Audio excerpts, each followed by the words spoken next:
Brothers and sisters, Ikhwani wa akhawati, Akadeshla, Assalamu alaikum, peace be on all of you. It's an honor to speak at this great church, and great thanks to Reverend Daltrey for inviting us back here again. He's right, I have fond memories of this place, this time last year, stuffing bags full of aid to take to the stricken people of Gaza, a mission which was led, amongst others, but by no one more so than by Councillor Charles Barron, a man who again has shown his leadership this evening. If I may make one domestic political point at the beginning, in my experience, it's extremely important that if political figures speak out over Palestine, it's vital that those of us who stand with Palestine support them and ensure that they are returned and not isolated.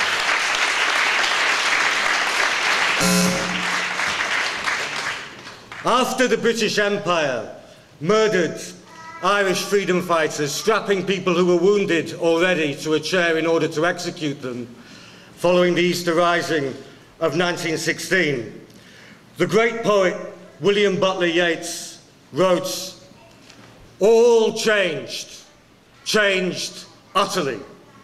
A terrible beauty is born."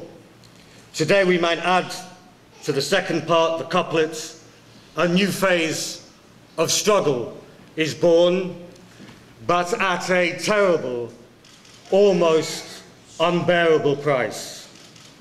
Nine brothers taken from us aboard the Mavi Marmara. Dozens more wounded by gunshots to the head, to the abdomen, and to the limbs. Their blood is now lapping on the shores of Gaza. But their blood was not shed in vain, because the tide has turned, and we must seize this tide to make a lasting change for the people of Palestine, the Middle East, and around the world. We remember them. I remembered them on the Monday night after the assault, bound in an Israeli dungeon in the Negev desert. It is a place where any self-respecting friend of Palestine would be honoured to spend just 1 minute in such a place. I remembered the brother who was shot through the leg, just 1 metre in front of me. The one shot through the abdomen, 50 centimetres to the right of me. Where we were, there were no Israeli commandos within the immediate proximity. It is simply unfeasible for anyone to maintain that the people who fired those shots from above, not within our line of sight, in any sense could feel threatened by the 2 men who were shot either side of me. Simply unfeasible, a complete and utter lie. It's also a lie in the shooting dead of Jevdet Kılıçlar, a young man who left a wife and 2 children, a photographer.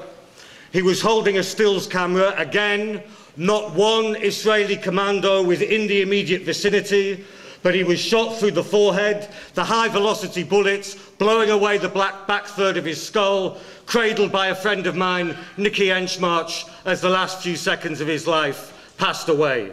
And many, many more testimonies can come forward. And Yara, who deserves truly a medal for smuggling out some of the footage she was able to take, will be able to demonstrate that to you in a few moments' time. It is not evidence, of course, that will be marshalled in the Israeli so-called impartial inquiry which they've launched and to which the United Nations Security Council, the United States and Britain have acquiesced. This is a whitewash inquiry. It's an inquiry whose external participants include a man called David Trimble, a Northern Ireland politician who has his own responsibility when it comes to talking of tyranny and injustice, but who, amongst other things, is a founder member of a new Friends of Israel initiative launched only 2 months ago. He is on the impartial inquiry. They won't hear this evidence, but the evidence is being gathered, recorded meticulously, and there will be legal actions in many jurisdictions around the world and a truly independent tribunal. And I can tell you now that the Emir of Qatar, has publicly stated that he will underwrite all legal actions, civil and criminal, against the Israeli state over these atrocities. But you know, the thing about whitewashes, which any painter or decorator will tell you, is that if you slap whitewash on too thick and too quick, it begins to peel as soon as you put it on the window or on the wall. The British establishment has just found this out. 38 years ago, they commissioned a shotgun inquiry into the Bloody Sunday massacres, which killed 14 people, the Widgery whitewash, and it's just been overturned by the Savile inquiry, and the truth is out, and the apologies are coming. 38 years too late, but justice will not be denied forever, and justice in this case will not be denied.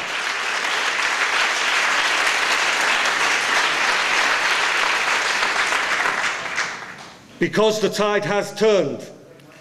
This is the meaning of the massacre of the Mavi Marmara.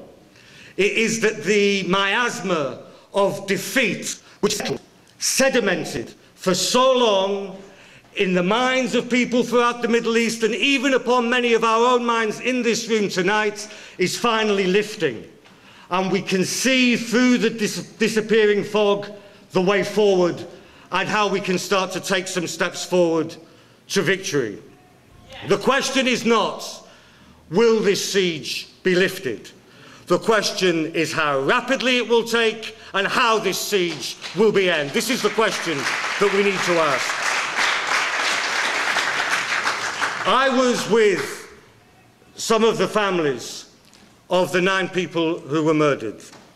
Some of them were friends of mine. We travelled together in December of last year and January of this on the last land convoy, which doubled in number as we crossed from Greece into Turkey, a crossing which brought friendship between people on both sides of a disputed border, an indication of what Charles was saying about how Palestine has become a lightning cloud over. Some of them were friends of mine.